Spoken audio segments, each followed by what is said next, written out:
So, well, there's a mix and a mush tonight because when I said, okay, this is what I'm going to talk about, and then it dawned on me that, oh my gosh, it's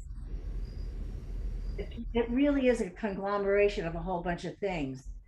So we usually start off with a meditation, a grounding meditation, but we're not going to do that tonight because we're going to do that at the end. Everybody can creep off to bed and just have a restful sleep and dreaming.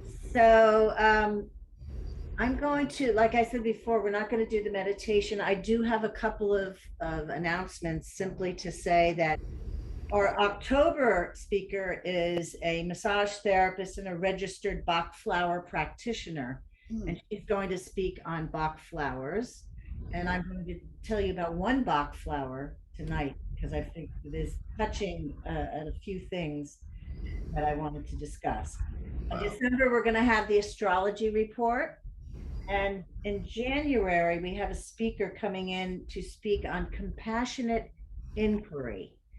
And this was kind of founded by a physician, and they're teaching compassionate inquiry. Just imagine the sound of that name, compassionate inquiry. They're teaching it in medical school now. So can you imagine that? Oh gosh, doctors are going to maybe spend another 60 seconds with you to really dig a little bit deeper. And it comes from, we go through this life sometimes having labels on us, like you're a loser. So I go in, and for years I'm walking around saying to myself, I'm a loser. But compassionate inquiry tries to get to the bottom of it. So, okay, you're a loser. Where did you hear this from? How did you get this label on you and that kind of thing? So in any of our practices, I mean, in my practice, being a body therapist, and there's so much, we manifest issues in our tissues because of Good. our mind or our traumas that have occurred. So anyway, that's up to January. And if you know of anyone who would like to speak on any particular subject, that would be fabulous. Just let me know. So I'm going to segue and ask everyone, can you please mute yourself? And except for Jenny Stone. Astrology, yes, we're talking astrology. We're talking about the energy of the universe and how we kind of play into that because we're energetic people, we're energetic beings. And right now, we have a lot of planets retrograde. And that means we're kind of looking back, which is difficult because we're trying to move forwards. So the best thing to do is review the past. And I know that's not easy because we've been through so much. We're right now hopefully going through a revolution so that the whole of humanity can move forwards. And it's been the last 10, 15 years, women have come to the front. Women have demanded equality. And it's not, I always say, it's not just the feminine against the masculine. That's what it sounds like, but it's not. You have to have, all of us within us have both masculine and feminine. So we have to have a meeting of those two energies in order to create a new world. Hopefully we're going to create a new world here. And it's a new world with very different paradigms where money, power, masculine top down ego is not such a driving force. But meanwhile, we have all these planets going retrograde.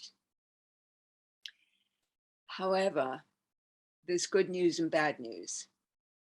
The good news is that Mercury is going retrograde. That doesn't sound like good news, does it? It sounds like bad news. And in any other climate, it would be. But it's the last one to join. It starts next Sunday and it goes for 3 weeks. And then everything during October starts to move forwards. I quickly wrote the dates. On October 6th, we've got Pluto going forward. On October 10th, we've got Saturn going forward. And October 17th and 18th, we've got Jupiter and Mercury going direct. And hopefully, when everything is going forwards, the whole of humanity can move forwards. So take a look back, look at your notes, look at your childhood, look at where you've been through. Be compassionate with yourself. Understand that in order to move forwards easily, which we're going to do in October, we need to know where we've come from. So the bad news is it's going to be the middle of October. The good news is everything's retrograde. So look back in order to figure out how you want to move forwards.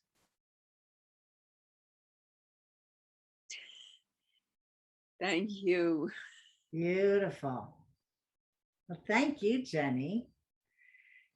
So, okay, here we are. And I have a bunch of things to discuss with you. These are kind of like, they're not emergency type of things, treatments or snippets to get you out of a funk or a moment of agitation or anxiety, but a lot of them can be very helpful through your lifetime. So the first thing, and Cynthia, you can back me up on this.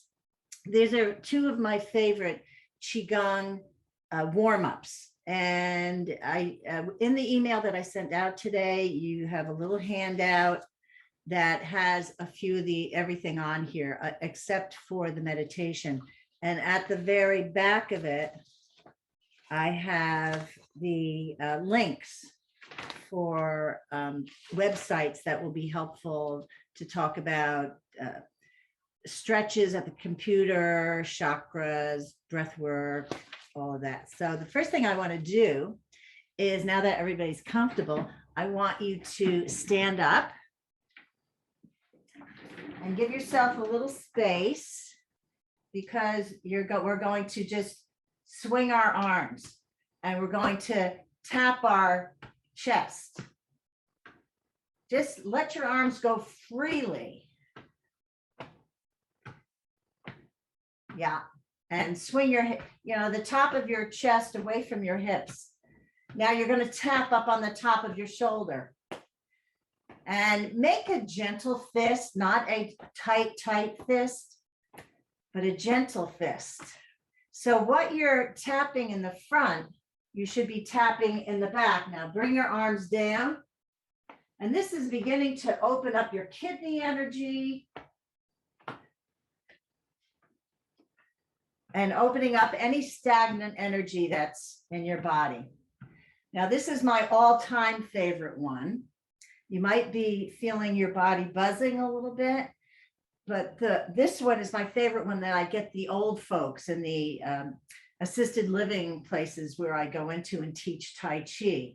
So you can begin to tap at the top of your chest, and even tapping right here underneath your breastbone is your thymus gland, and that has a lot to do with your immune system. But we're going to start tapping there, and you're going to tap all the way down to your belly button, over to the side, up under the arm, and across the chest, down the center, over to the side, up under the arm, and across your chest. We're going to do this one more time. So 3 times on each side. over to the side, up under the arm. Now bring your arm down in front of you with your palm facing up. You're going to tap all the way down. Nice, gentle, loving taps. Turn your arm over. Tap all the way up to the top of the shoulder. Tap the top of your shoulder. And then draw that energy down to your fingertips. Inhale.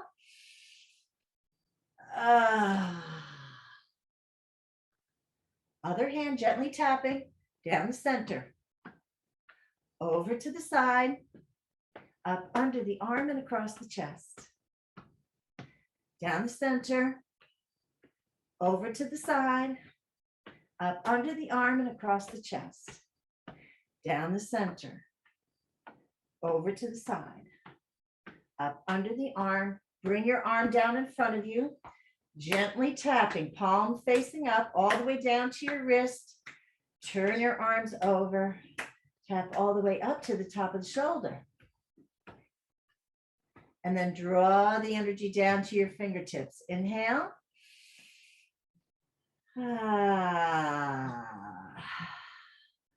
All righty. Come on and sit down now. So you're opening up your energy. You're breathing. You know, the Chinese believe that there are numerous things to move energy. Sound. So that's why I always say, when you take a deep breath, let it out with a because when you sigh, what does it feel like? It feels like you've let go of the weight of the world, right? So sound, breath moves energy, movement moves energy, right? So there's at least 3 things that you can do. So I wanted to just get the chi moving. And this is something that you can do when you sometimes when you feel tired and your energy is getting low, like mid-afternoon, just start tapping yourself. Moving the energy, shaking it out, right? The other thing is, how many of us are sitting at the computer for hours and hours a day since early 2020? And people are still working from home. At least when I find myself at home, I can get up and move about. But people that are really focused on the screen and have a lot of work to do may not think about it, but everybody has an iPhone. Everybody has a phone of some sort, right? Put a freaking alarm on your phone every 15 minutes, every 30 minutes. If you can't do it every 15 minutes, because that can be very distracting and you're getting into a mode of movement and you can't get up out of the seat, do it just put an alarm on, even if it's every hour. Put an alarm on and do these simple little things. Get up, move about, breathe. So one of the few things, you probably do it automatically. Drop your ear to your shoulder and breathe. Do it for a few seconds and then lift your head up, breathe in. Drop your ear to your shoulder on the other side and begin to notice, where are your shoulders? Just keep them dropped down and lift your head up. We're going to do this like 3 to 5 times. Ear to shoulder, breathe in. And then lift your head up, drop your ear to the other shoulder.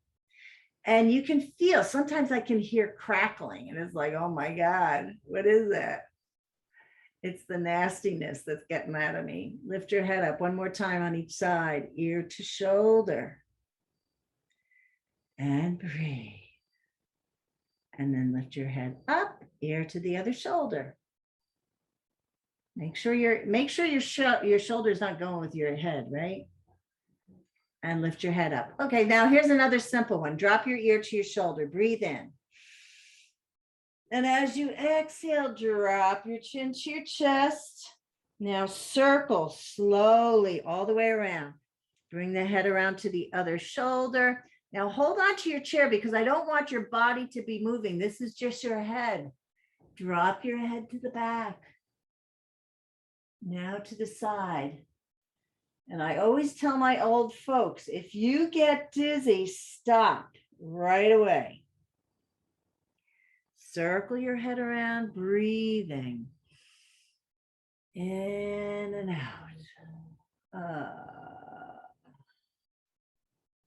Now you're going to reverse. Go in the opposite direction. Circle your head in the opposite direction.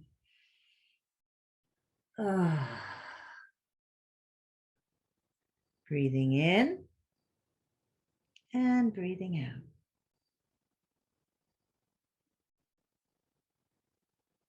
out.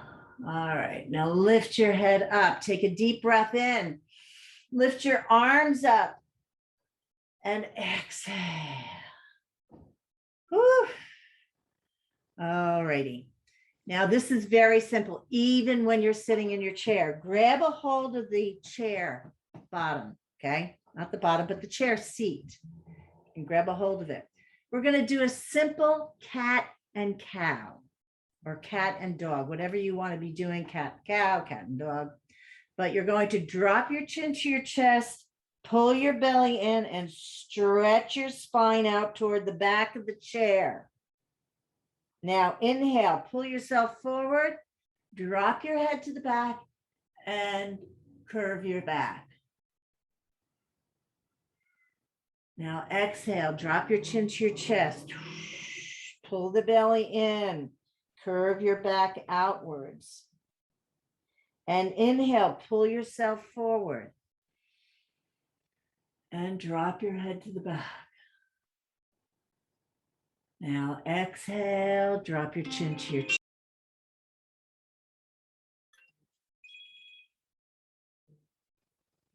And then inhale, pull yourself forward. And come to stillness. And take a deep breath in. All sounds are welcome. Right? Okay. One last one. We're going to take our left hand. We're going to place it on our right leg. We're going to drop yourself, if you can, drop your arm over the chair, or just, or just grab the back of the chair. Okay. So you're going to take a deep breath in. And as you exhale, you're going to look over your right shoulder. No, you're going to look over your left shoulder, but twist to the right. Look over your right shoulder. And come back. Inhale, lengthen up. And exhale, twist, looking over your right shoulder. And come back. Inhale one more time. Deep breath in. And as you exhale, twist. And look over your right shoulder. And come back. This is all just getting out of the chair. This is what I would get the old people to do. All right, right hand on your left leg. Drop that left shoulder, left arm over the chair. Take a deep breath in. And as you exhale, twist over to the left, looking over that left shoulder. And inhale, lengthening up, coming forward.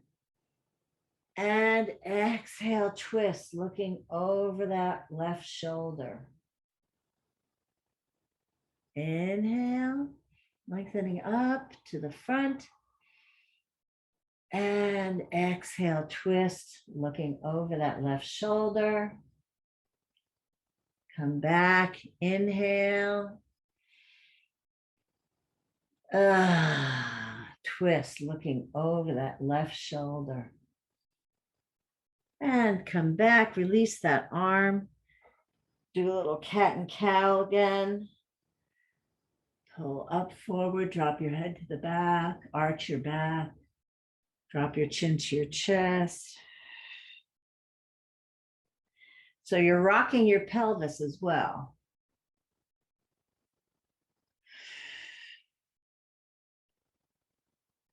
So just remember also, if you're spending a lot of time in the computer, to get up and stretch, perhaps for 5 minutes, stretching, standing up. Even if you're at your computer, you can put one leg behind you, get a nice little stretch on that back leg, stretch forward, and then switch. Put the right leg back, step forward with the left leg, and stretch. Even if you want to stretch down to the floor. Get up, shake your hands out, shake your legs out. Sitting here for the past half hour, that's a good exercise to do. So, any questions so far? And you can unmute yourself if you have a question, or there's reactions. Let me look in the chat to see if there was any. We didn't make it a month before having to go. A month before having to go remote. Eric, I don't understand that, but thank you, Estella, for the name of the Dr. Coppola. Was there a question, Cynthia? No, just it felt really good. Thank you. That was really nice. Very good reminders, simple exercises, really very helpful. Okay, thank you.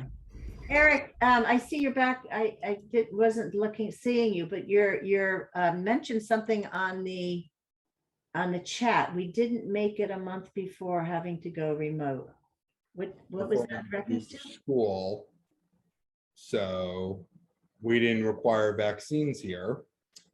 So we didn't make it a whole month before outbreaks started occurring, and I live in front of a computer now. Oh, I see. Oh my gosh. Yeah. Well, see, you got on the call just in time, Eric. Thanks for being here. Sure. All right. So the next topic is one of my favorites. I have studied yoga, and I've fallen in love and studied mantra therapy.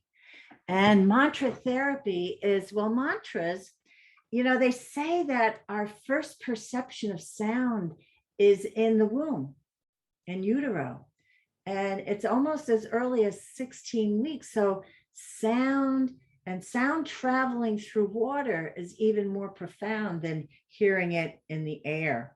And not that we should be doing mantra therapy underneath the water, but it's just a reference to know that how vibration and sound is so very, very important to us. And mantra therapy, Sanskrit words or Sanskrit prayers are all about sound and vibration. Some mantras have no translation, into words, because they're just vibrational sounds, like Om, the sound Om. And I would love for everybody to unmute themselves, and let's just do a couple of ohms together, and just keep, once you exhale and get that Om going and you go to inhale, let's just keep doing it until I say stop. Okay. So unmute yourself. Now, Om is the universal sound. It's the sound of the universe. It's what they say is the sound of the universe. And it's, if you just said Om and kept repeating that 108 times, which is a traditional mala, it does something to your body. The vibrations in your body can help open up energy. So I'm going to start the Om. Maybe perhaps we hear the chimes, you hear this, okay? Everybody can stop, right? So let's begin. Take a deep breath in.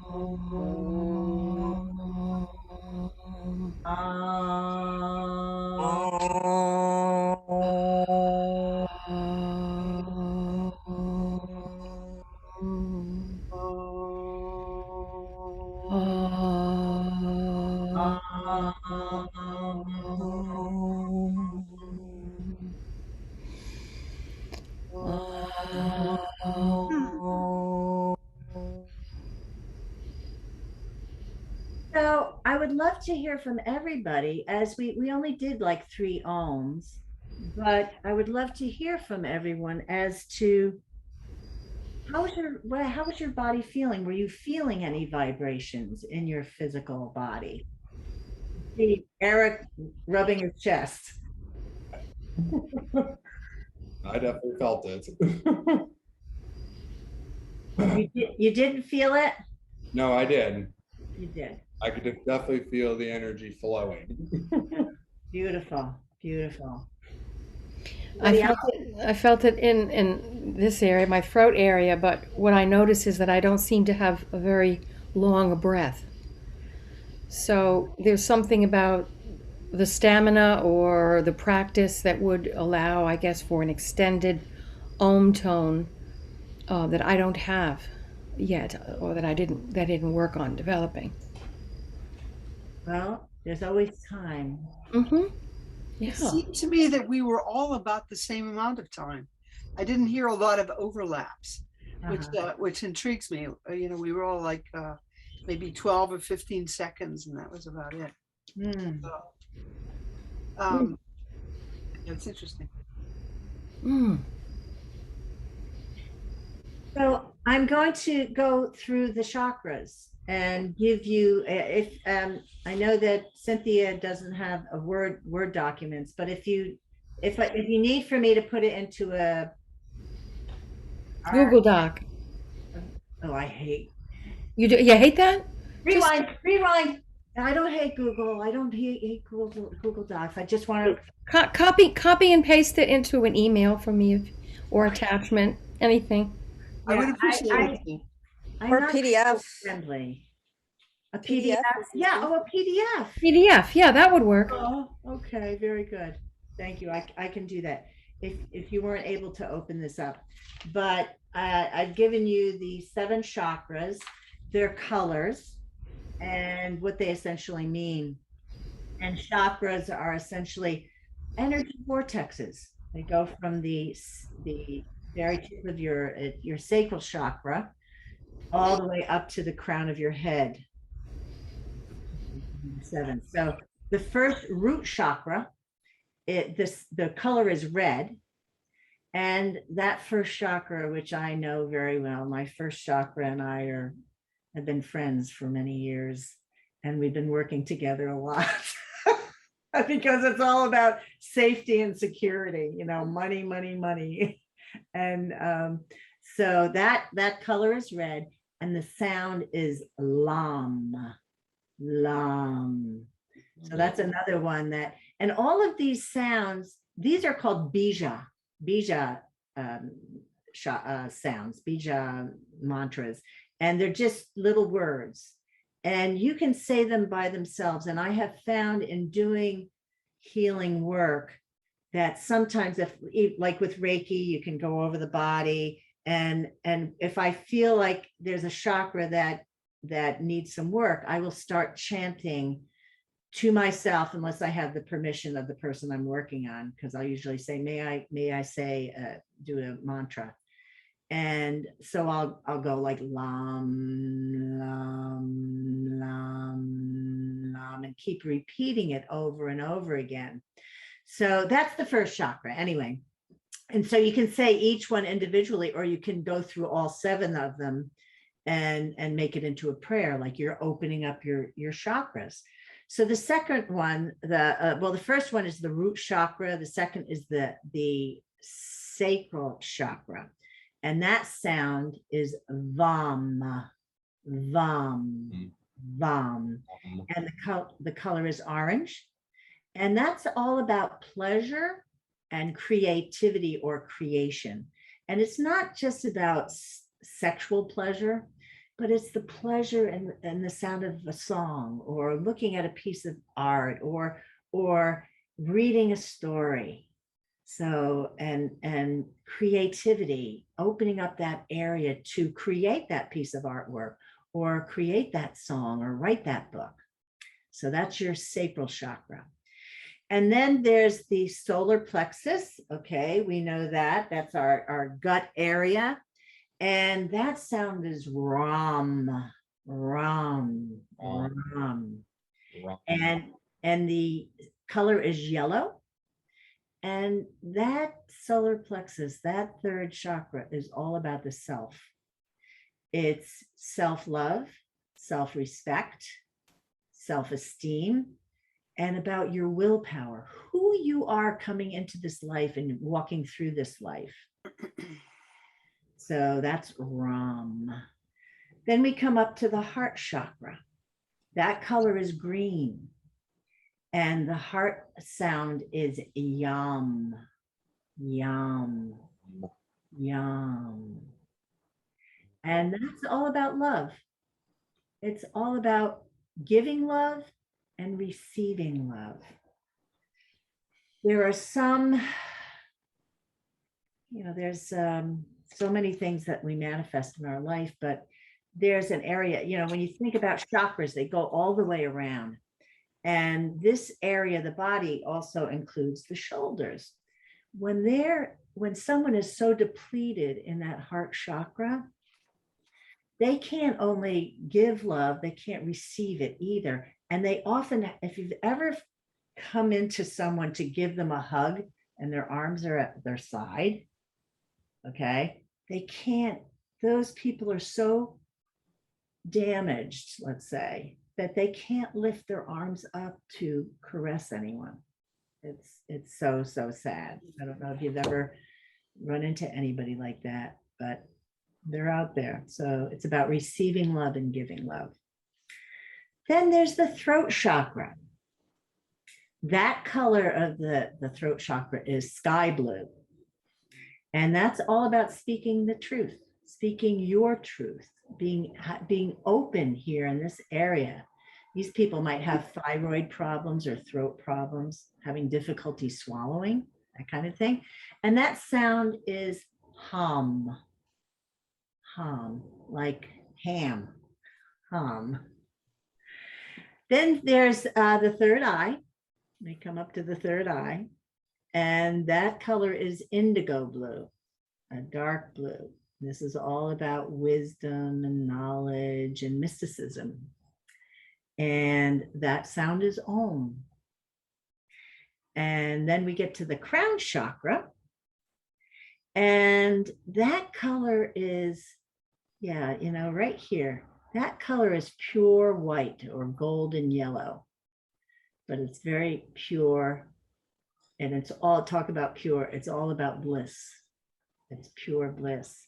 And again, that sound is Om. So third eye, seventh chakra, crown chakra, Om.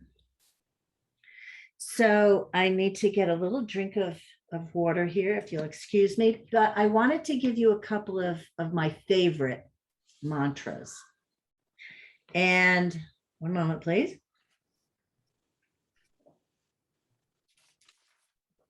But before I go forward, I'd like to know if there's any questions.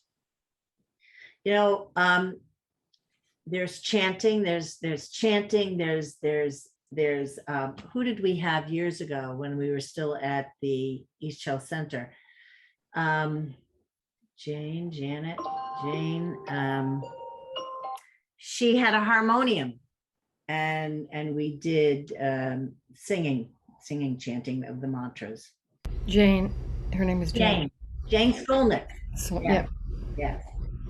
And that was kind of fun. And that's another way of doing mantra therapy. Can I ask a question? Sure. How would you use this information or knowledge on yourself? Do you use it as part of a practice for yourself? Yeah. What would that look like? Meditation.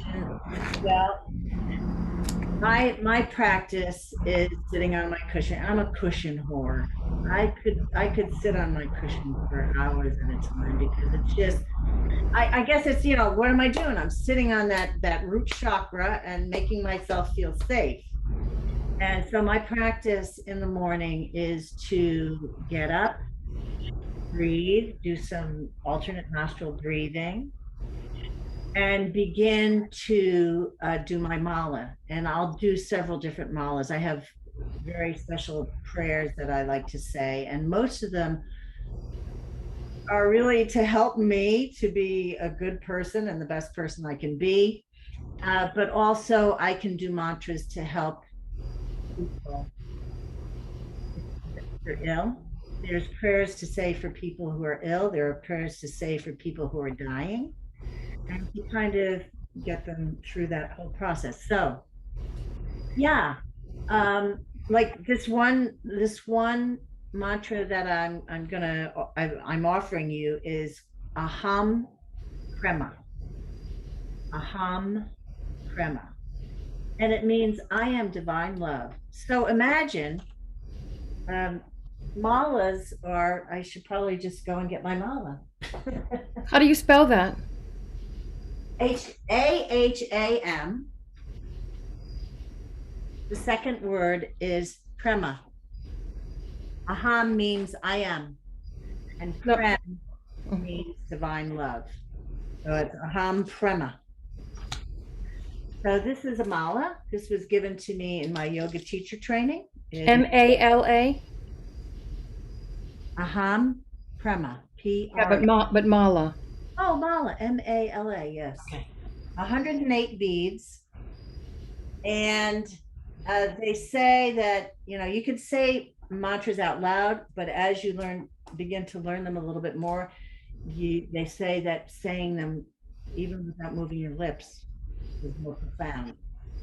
And kind of like the divine has to really listen hard to know that you're saying your prayers. So 108 beads, that's one full mala, and you try to at least do one.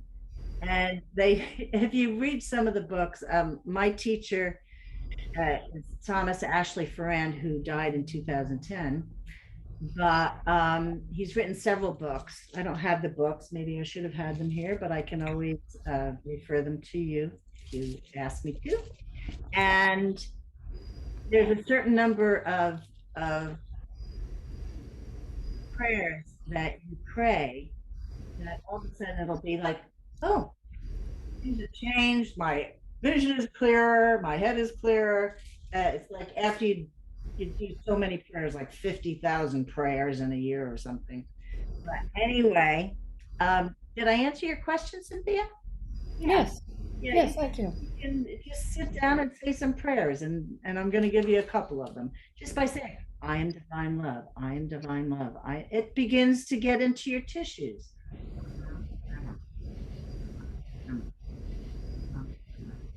I have a question, Kathy, about the mala. I mean, I knew it was 108 beads, but what are you supposed to do with these beads when you say the prayers? And are you supposed to try and touch all of them, or just? Yes.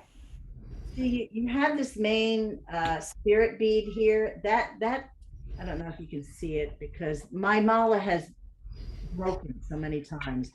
And the first time it broke, I'm like, oh my God, what does that mean? Does it mean like my prayers were heard, or something came along and just took my mala away?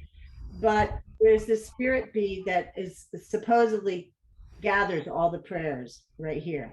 But each one, this is how you're supposed to, I'll turn sideways. You're supposed to hold it like on these three fingers and move it with your thumb. But you don't let this finger, the index finger apparently is your ego finger. So you don't have the mala, you don't have the beads touching. This is your God finger. So Aham Prema, Aham Prema, Aham Prema. And they just roll along.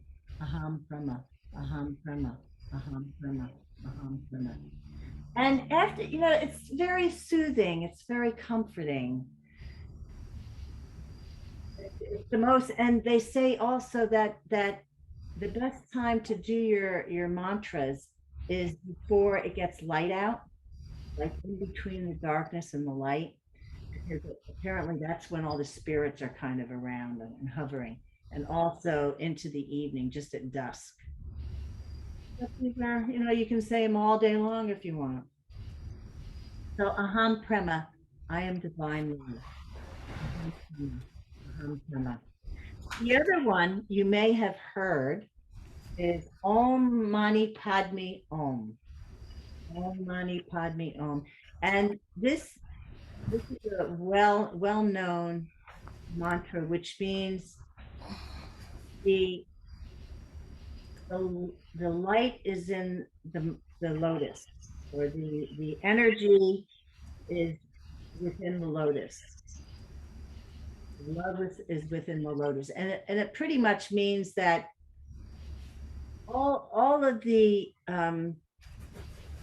love, us being pure energetic love, is within the lotus, which could be the heart of the flower, the heart of the lotus. And after we get through all of the mud and the muck in our life, we'll find it. Om Mani Padme Om. Om Mani Padme Om. Om Mani Padme Om. So that's one of my favorites as well. Have you heard of the Gayatri? Gayatri mantra. Okay. Well, I'm not even going to go there because that's a really, really long mantra. I think even Cher and oh my God, they're doing a play on Broadway. What the woman of color who, and she and her husband used to sing together. Is it Tina Turner? Tina Turner, thank you. Oh, Cher and Tina Turner, I think, have sung the Gayatri mantra. It's that famous. So okay. How's everybody doing? Any questions? How do Good. you spell the second one? Oh, Om, O-M, Mani, M-A-N-I, Mhm. Padme, P-A-D-M-I. Om, Om Mani Padme Om, Om Thank Mani you. Padme Om. Okay. Yes, all right. I'm gonna move on to homeopathy.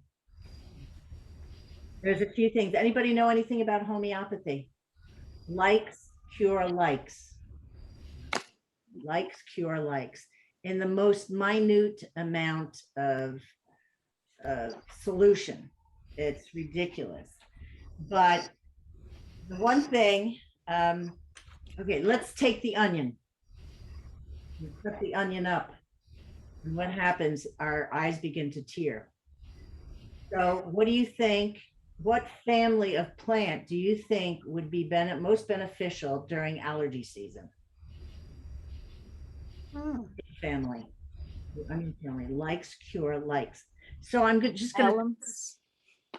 allium. Yeah, who Yeah. said that? Allium. Me.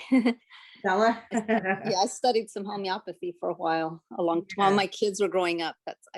That was how I tried to treat them primarily. Yeah, right. And they thought you were doing voodoo, but now they go to it, right? Actually, my daughter does. My son thinks I'm a weird hippie mom, and he's Yeah. trying to get as far away from it as possible. Okay. So one of the ones everybody knows about Arnica, right? Mhm. Arnica montana. It's a daisy. It's from the daisy family. And Native Americans used it, or indigenous people used it for pain and for any injury, bruises, cuts, scratches. If you work out too much, take the Arnica. If you're going to have surgery, take the Arnica before the surgery and then keep taking it after the surgery. If you've just done too much, Arnica montana. Now, let me show you little blue tubes.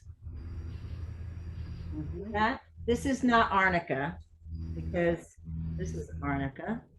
It's in a purple tube because the dosage is higher. But if you took a dosage of 30C, that's pretty standard. And they tell you like 5 little pills under the tongue. And if you talk to a real homeopath, they'd say, you don't really need that much. Put the 5 tablets into a bottle of water, shake it up, and take a couple of teaspoons every couple of hours or so. And hopefully I'd like to get Janice Solomon back here to speak on some more homeopathy.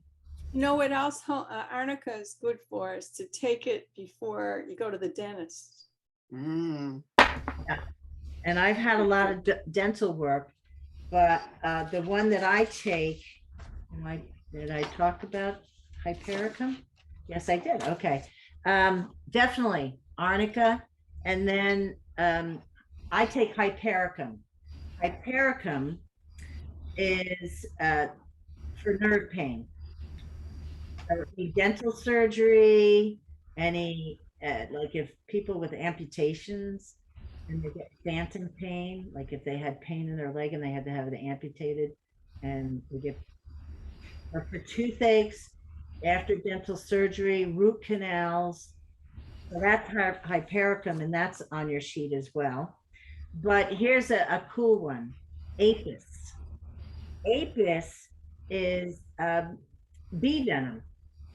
And so this is the one that you want to have handy if you're working in the yard and you're around a lot of flowers, and then you disturb some bees and you get stung.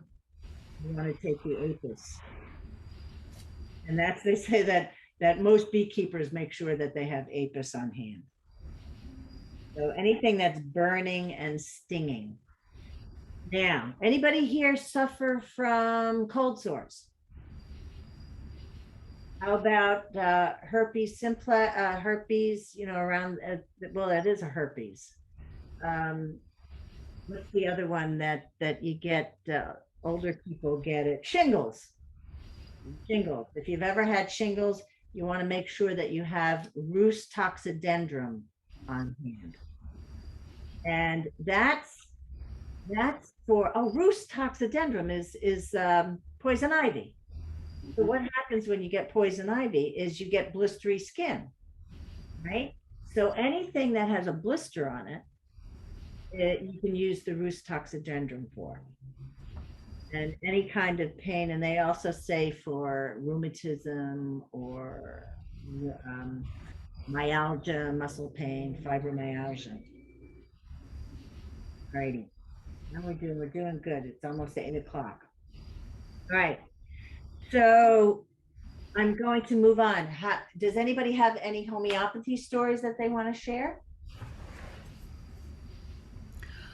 Yes, I many years ago I went to a massage therapist, and I was in a bad relationship, and I really hadn't had much touch.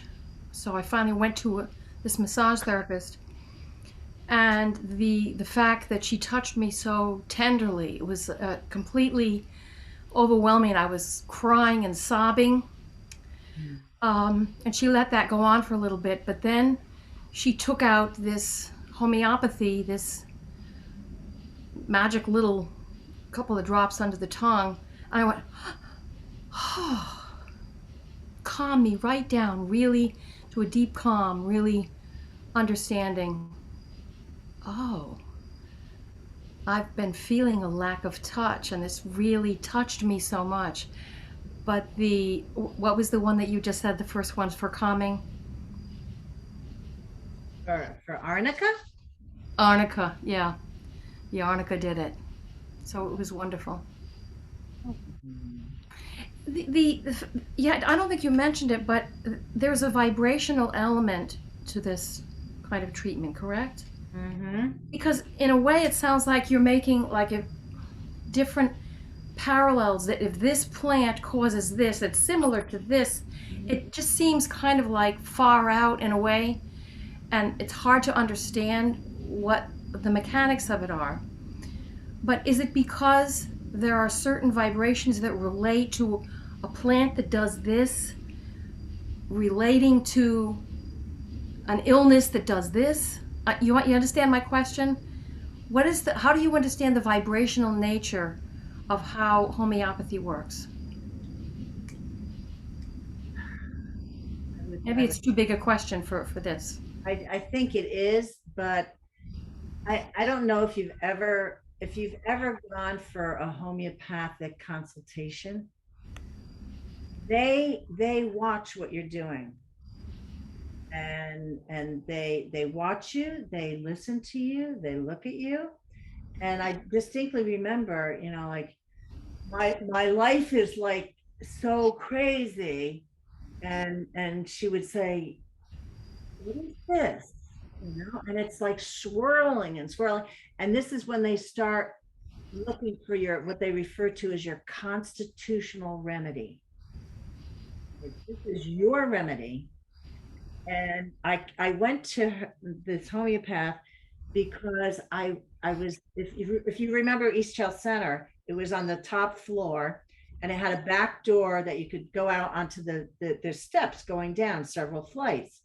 And I went out there one day and I was like, oh my God, I had to hold on to the railing because I was like getting this sensation of moving. And I suppose it was at another time of my life also that my whole life seemed to be going like this. And so the remedy that she gave me is called coculus, and it's for inner ear, and it's also for like motion sickness. And so I don't know what exactly it is, but it is absolutely vibrational, because they bring it down to such a level. The pills that she gave me were even like half the size of the pills that you get in the health food store. She said, put 5 of these in like 8 ounces of water, shake them up, let them dissolve, and then every day take a couple of teaspoons. Right? Water going into my mouth as far as I was concerned. The same thing is what I'm going to talk about now, Bach Flower Remedies. I don't know if you've ever heard of Bach Flower Remedies. Yeah. And rescue remedy. That's what I was given by the massage therapist, rescue remedy. Yeah. Amazing. It's ridiculous. Some midwives will make sure they always have rescue remedy in their bag, because a woman in labor, you know, there's so much energy going on, and sometimes they can feel like, you know, it's never ending. But rescue remedy is a flower essence. And when I tell you, I remember being at a retreat and we were in the woods, and there was there's a very rare flower called lady slipper, and it grows in the dampness of the forest. And somebody said, oh my God, it's so rare, we need to get that and get the flower essence. And what they did is they put a cup of water underneath the flower and set it out at night, and then gathered it in the morning, and they were convinced that they got the flower essence. What Bach or Bach does is they distill it. They will take a plant and they will distill it and have the distillate, the steam, drip into the next vat and gather the essence. And this is since the 1930s. And the woman who's speaking next month will talk about the history of it and what's the bottom line with this essence. And I'm very excited that she said yes to coming. So the active ingredients in the rescue remedy, there's 5 plants that have the flower essence in there.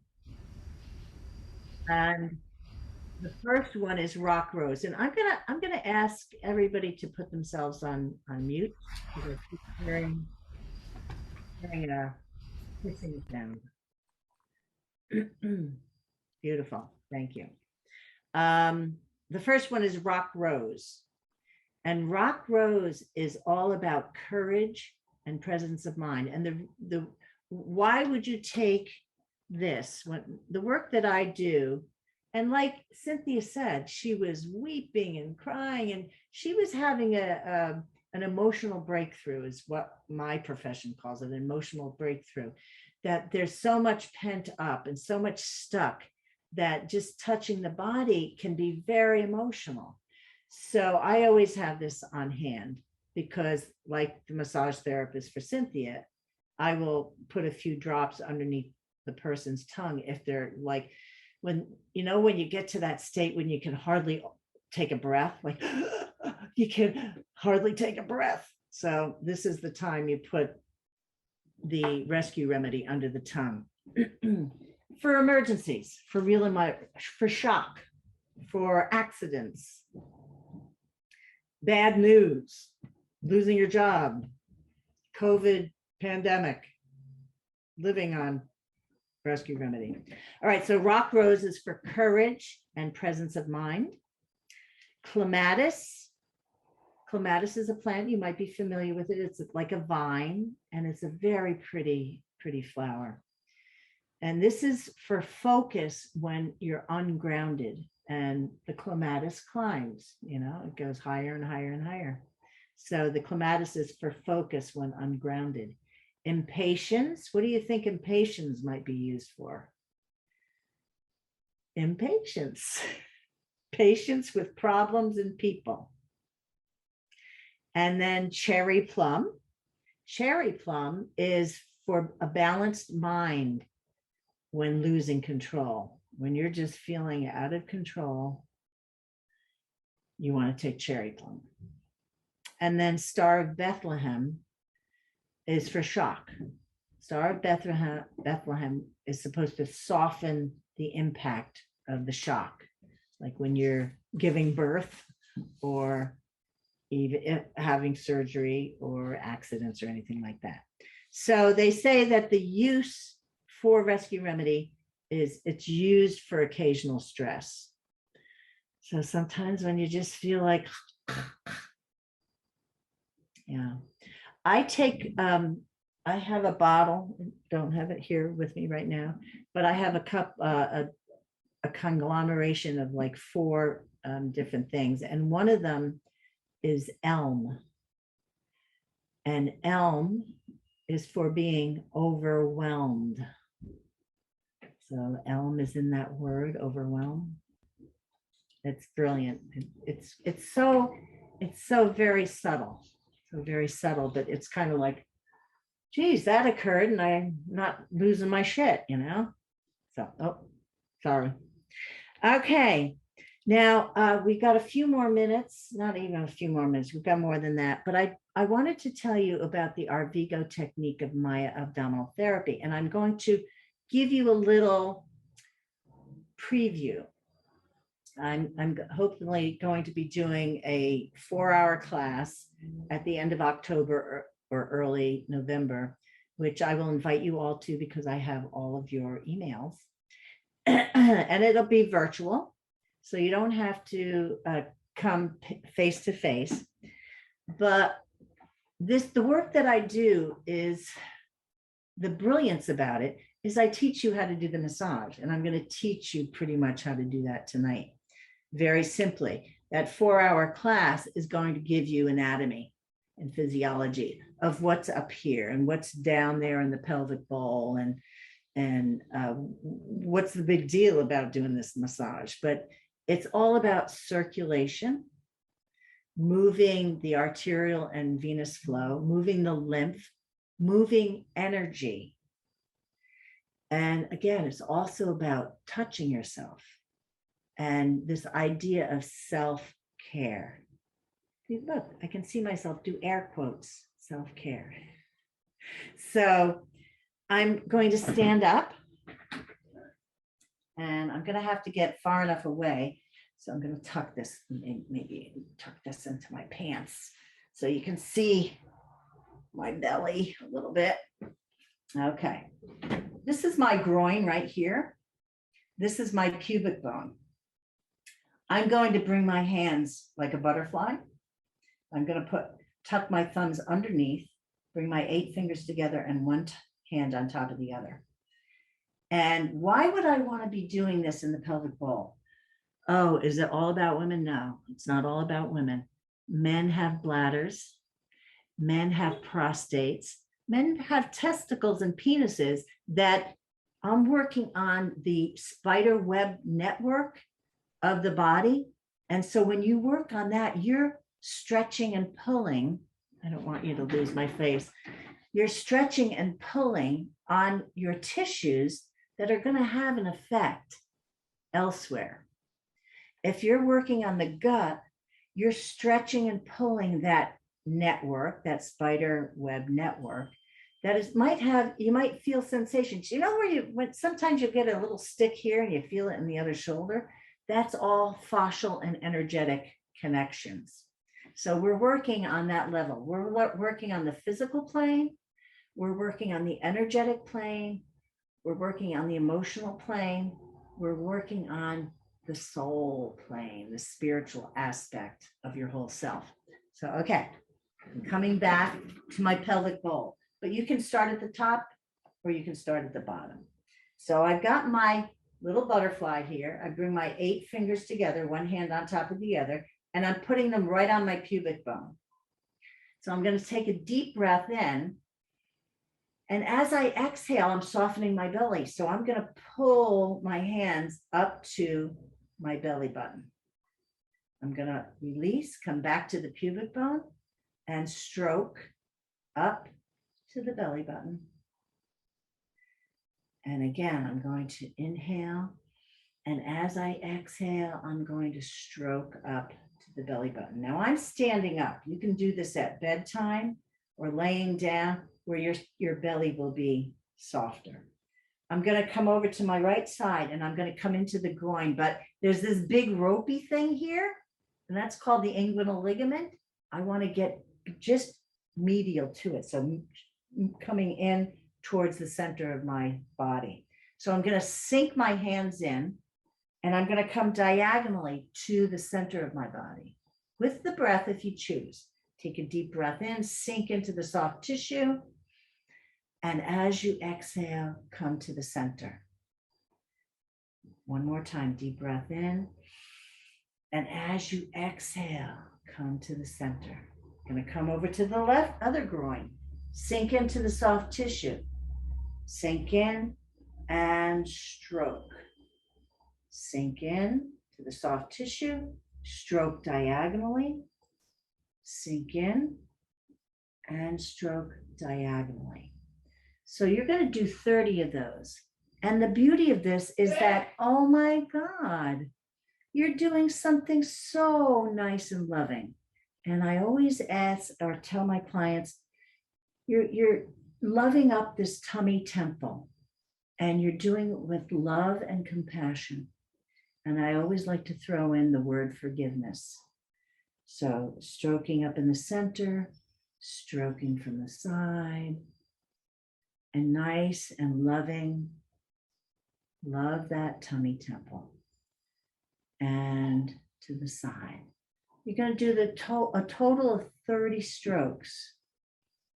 So 3 sets of 3 is 27, and the last 3 strokes are right here. And then you can just rest your hands on your belly. So now we're going to come up to the upper abdomen. Now, I don't know if you've ever heard of the second brain, but the gut has its own nervous system. There are neurochemicals in your gut that make us feel happy, give us energy, help us sleep at night.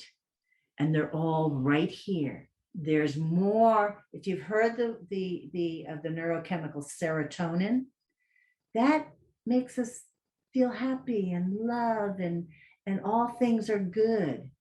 But if you've got digestive symptoms and you're stuck here, serotonin says, I don't know what to do. I don't know. Help me out here. So this is what we're going to do. We're going to make a Maya M. Okay. Oh, look, it's that little heart. Okay. So we're going to put our thumbs just under our breastbone. Place the pads of your fingers on your gut. Take a deep breath in. And exhale. pushing all the way down to the belly button. So we came up to the belly button. Now we're going down. Deep breath in and exhale. Deep breath in and exhale. Now we're going to come over to underneath the breastbone. Now what's under here is our diaphragm. It's a big muscle, and we want to relax that. Deep breath in, diagonally. Being that this is your massage, you can do it any way you want. You can place your hands on top of each other. Inhale.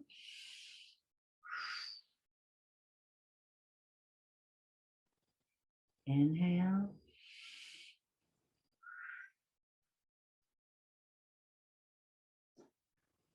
And to the other side. Inhale.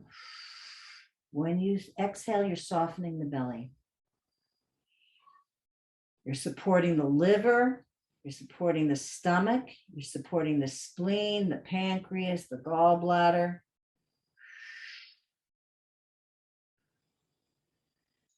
And then you can give yourself a nice tummy rub. And you always want to go in clockwise direction. You're going to spiral out, down to the pubic bone, out to the side, up to the ribs, out to the side. And then you're going to spiral back in.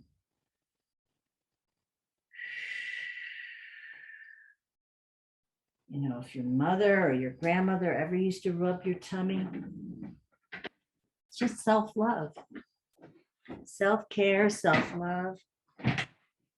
And a word about the diaphragm. The diaphragm is a big, heavy, very fibrous muscle, and it's right under here, under your lungs, and it goes down and it goes up, it goes down and it goes up with every breath. And it's got 3 tubes that are going through it: the aorta, the vena cava, and the esophagus. And if that muscle begins to contract, when we get anxious and it contracts, it starts obstructing the flow of the arterioles, the aorta, the vena cava, and the esophagus. Thus, people with panic attacks, they can't get any blood to their brain. Their heart starts pumping. More than one person who has experienced a panic attack, if they start doing this downward motion, because it relaxes the diaphragm. Okay, so deep breath in. How is everybody? Go ahead, unmute yourself. Mellow. I'm mellow. Yes. Well, now we're going to do a very mellow meditation. Okay, I just wanted to say something to Cynthia about her question about the energetic component of homeopathy. I mean, it was an excellent question, and I'm going to give you a general answer, because you know, you have an energy field, right? And everyone's on different spectrums. And the objective with all this energy work is to get yourself to the highest vibration that you can. And whether you're using essential oils or homeopathy or Bach remedies, they're all, and even, you know, sound like the mantras and the colors. I mean, that's what you're doing. You're shifting yourself up along this, you know, line of vibration to this higher frequency that you're trying to achieve. And, you know, so it's a really good question. Now, the actual physicality of how it's made, I forgot, but, you know, but it's, yes, it's definitely working on an energetic level, but so is everything else. So is Cathy's massage here, you know. Mm-hmm. It's just a different, it's just the modality of how you deliver it that changes. Thank you very much, Beverly. Yeah. Listen Thank you. to you, Beverly. Anybody else have words? Because we're going to go into the meditation and then we're going to go to bed. All right. So is that massage okay during pregnancy? Yeah, but after the lower portion is best done after 20 weeks. You can always do the upper portion of it. And, you know, if you come to my 4-hour class. You'll have plenty more information, but that's a great question. There's a whole pregnancy technique to this whole thing, to this massage. Thanks I was for just wondering because my daughter is having that round ligament pain, and I was Oh, wondering if yes. this would help. Oh, yes, absolutely. How pregnant is she? She's in her 4th week. No, yeah, she just started her 2nd trimester. Yeah, yep. Because that little round ligament that's like a thread goes from like 5 inches to 18, and it stretches like a rubber band. And boy, it's like, just massaging it, Estella, she would get a lot of relief, I'm sure. Yeah. Thank you. You're welcome. Yes, can I just say thank you? It's been a wonderful, wonderful way to spend the evening.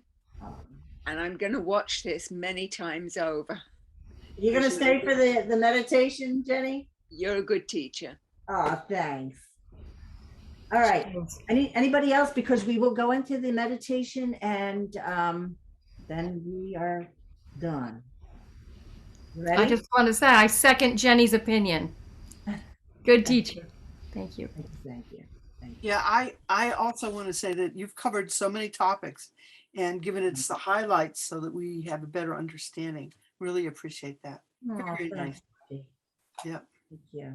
Thanks, Erica. All right. So I would like for you to get into a place where you can relax, maybe sit in a chair or lay down. Close your eyes. And all snoring is appreciated if that happens. So,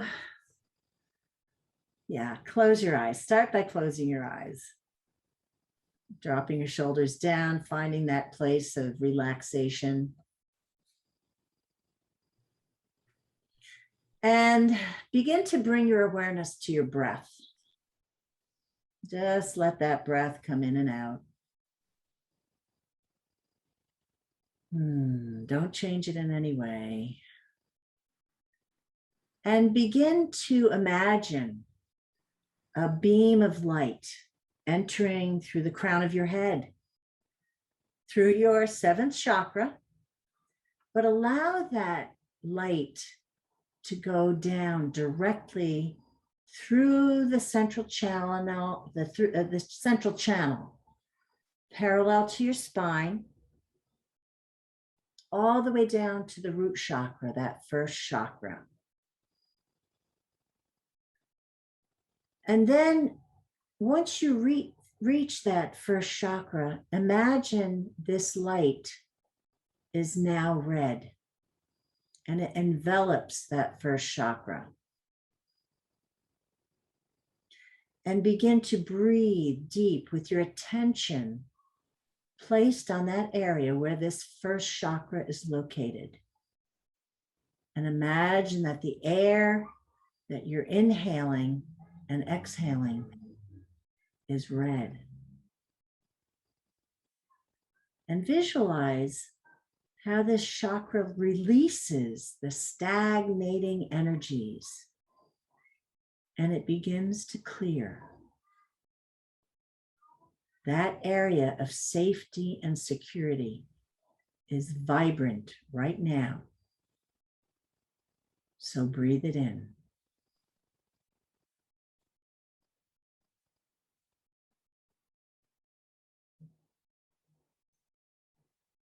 Now mentally, move that energy to the 2nd chakra, below the navel.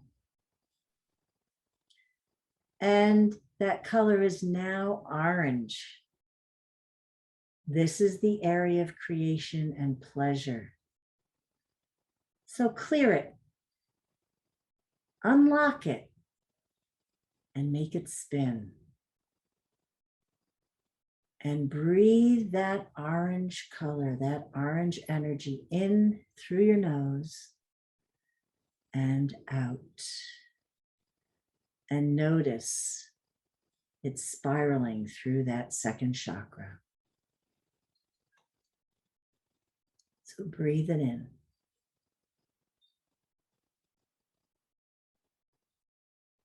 And let's focus now on our third chakra.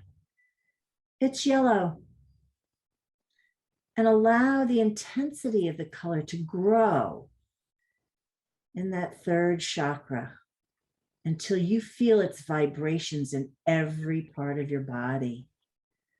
And imagine you can breathe that yellow color and fill yourself with that yellow energy and feel it inside of you.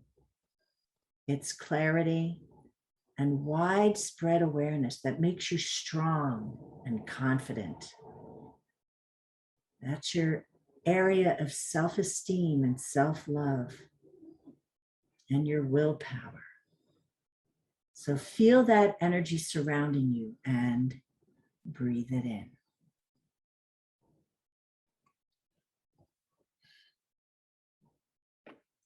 Now let's go to the fourth chakra and breathe in a very pure light of emerald green. It enters you and settles down and then expands into your heart. Try to expand this light from your heart now to all beings. Become that light as you share it throughout the world. Feel that energetic light spreading, full of love for all mankind. Breathe it in, that emerald light.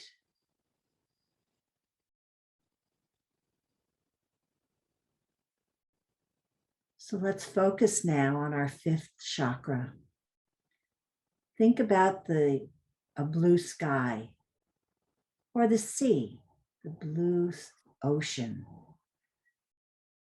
This color is within you, and starting from your throat area will spread the energy of truth, purity, cleanliness, and tranquility.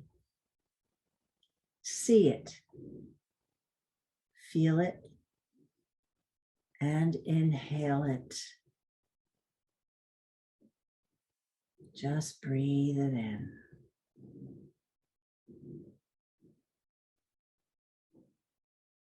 Now it's time to focus on our sixth chakra. This is our third eye. Think of the vibrations in a calming but powerful indigo color. It's the color of wisdom, knowledge, and mysticism. So breathe it in.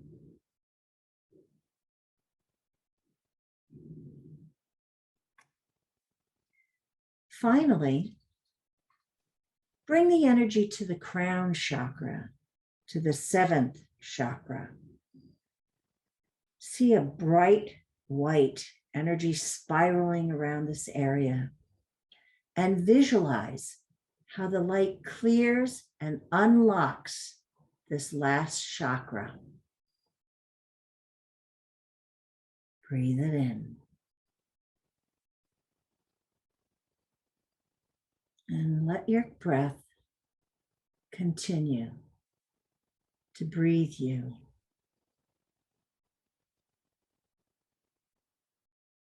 And notice how relaxed you are right now. Begin to visualize a mix of colorful lights that slowly transforms your physical body into pure, bright figure. Watch how that energy expands inside of you, and simply know that that energy is within you. Feel it pulsating and moving. All of your chakras are unlocked. So enjoy the pleasure of just being with yourself.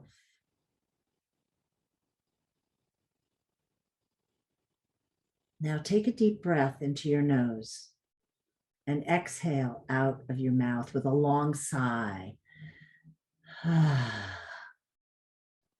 Imagine all of these colors glowing and your chakras being balanced, healed, aligned.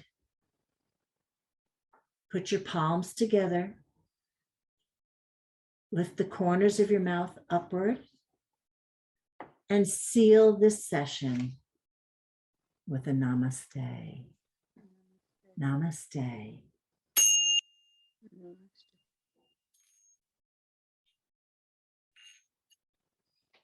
Oh. Whew. So if you'd like to unmute yourself. Wow. Beautiful. Very nice. You have no idea how much I needed that. Oh, I'm so happy. Thank you. You're welcome. So thank you for being here. If anyone else has a comment or a thought, if you'd like, I can also send you the printout of the meditation. That'd be great. Oh, Yes, that, please. that would be wonderful. Thank you. Yeah. And what I love to do with meditations is to, once again, put them on here, stick my earphones in and listen to them in that way. And it's so much easier than to have to sit here and unless someone's reading it to you, I don't think you can get the full effect. So I will put this in a PDF format. Thank you for that. And namaste. Cathy, thank you very, very much. It's been wonderful seeing you again. You too, Margie. Yeah. Thank you so much, Thank you, Cathy. everybody. Wonderful class. Yes. And thank you for recording it so that we can Yes. listen again. Thank you. You're welcome. All right. So have Thank a you good very night. much. You're welcome. So good to see everybody. Yes. Mwah. Study hard, Eric. Bye-bye now. Bye, everybody. Bye. Bye. Bye. Wow.